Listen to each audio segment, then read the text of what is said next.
Hi everyone, I wanted to focus this video on finding the difference quotient when you're given a particular function. So in this problem we're given f of x is equal to 7x plus 7 and we need to find the difference quotient. So I'm going to stop sharing my screen because this one is really so much better to solve by hand. So here, let me adjust my camera. I wrote down the function f of x is equal to 7x plus 7, and I have the difference quotient here. So my suggestion is when you're working on this problem, take it step by step because it can be really overwhelming when you look at that ugly function. So if we focus on the f of x plus h, basically what we're saying here is here we had f of x, and so we only had one x value. Here we have f of x plus h.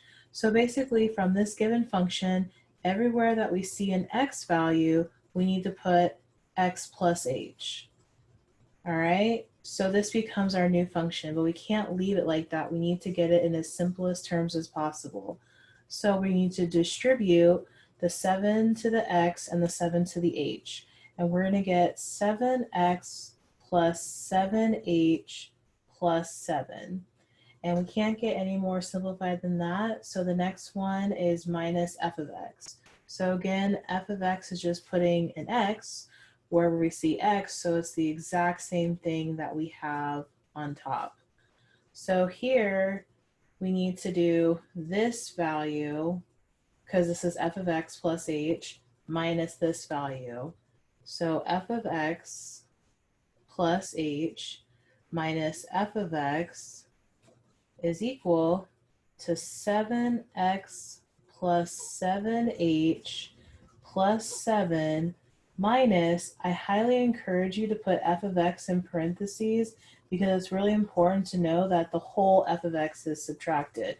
This is a positive f of x. We're looking for a negative f of x. So we need to make sure that this negative gets distributed to both values of the f of x function.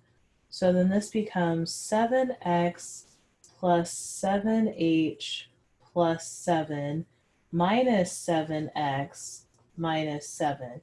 So as you can see here, we have a 7x and a negative 7x. Those can cancel each other out. And here we have a negative 7 and a positive 7, so they can be canceled out.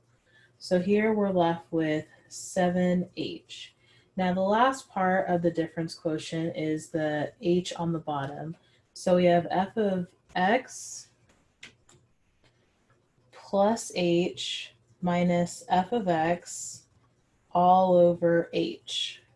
So here, that means we've already solved the top part of this and got 7h, and it's over h. With this part, we can take away those h values, and all we're left with is 7. So just to confirm that our problem is supposed to be 7, let's go back to our original function. Difference quotient is supposed to be equal to 7. Let's check our answer.